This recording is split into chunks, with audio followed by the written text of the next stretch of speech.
അല്ലെങ്കിൽ എന്തൊക്കെയാണ് വർത്തമാനം. അങ്ങനെ കുറേ കാലത്തിന് കാത്തിരിപ്പിന് ശേഷം നമ്മൾ ഒരു ഫോം വാങ്ങിയിട്ടോ. അങ്ങനെ ഫോം വാങ്ങിയപ്പോൾ എല്ലാവർക്കും ചിലവാണെന്ന് പറഞ്ഞപ്പോൾ നമ്മളെല്ലാവരും കൂട്ടി ലുലു ക്യാൻറ്റീനിലേക്ക് പോവുകയാണ്.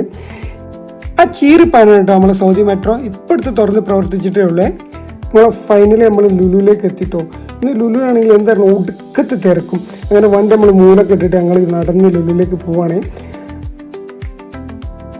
ഇപ്പോഴാണ് നമ്മൾ ഇവിടുത്തെ തിരക്കിൻ്റെ കാരണം ഇട്ടിട്ട് ലുലുവിൽ റംസാൻ പ്രമാണിച്ചിട്ട് 50% ഓഫാണ്. അങ്ങനെ ഞങ്ങൾ നേരെ മുകളിലേക്ക് പോയപ്പോഴാണ് ഇവിടെ കേളീൻ്റെ ഒരു പ്രോഗ്രാം ഉണ്ട് എന്ന് പറഞ്ഞത്. ഒന്നും നോക്കില്ല, ഞങ്ങൾ കേളീൻ്റെ പ്രോഗ്രാം വിളിച്ചപ്പോൾ നമ്മൾ പോവാക്കണം മോശമല്ലേ. അങ്ങനെ നേരെ അങ്ങോട്ടേക്ക് പോയിട്ടോ. സൗദിയിലൊരു മലയാളി കൂട്ടായ്മയാണ് കേട്ടോ കേളി എന്ന് പറഞ്ഞാൽ.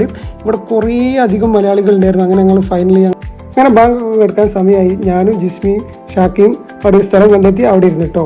അങ്ങനെ ഫൈനലി ഇത് നമ്മൾ ബാങ്ക് കൊടുത്തപ്പോൾ ഞാൻ കാരക്കണോണ്ട് വേഗം തുറന്ന് ചെങ്ങ മടമടാന്ന് വെള്ളം കുടിക്കുന്നത്. നല്ല ചിക്കൻ ബിരിയാണിയും അതേപോലെ തന്നെ കട്ട് ഫ്രൂട്ട്സും എണ്ണക്കടികളൊക്കെ ഉണ്ടായിരുന്നു. നല്ല അടിപൊളി കിണ്ണം ബിരിയാണി ആയിരുന്നേ. അതുപോലെ തന്നെ ബിരിയാണി എന്ന് കഴിഞ്ഞാൽ ഒരു ലബൻ കുടിക്കുന്നതിന് രാഹത്താണ്. അങ്ങനെ ലബനെ കുടിച്ചിട്ട് ഞങ്ങളുടെ എല്ലാവരുടെയും യാത്രയൊക്കെ പറഞ്ഞ് ഞങ്ങൾ അവിടെ നിന്ന് ഇറങ്ങിയിട്ടോ. അപ്പോൾ ഇൻഷാ അല്ലാഹ് ബാക്കി നാളെ.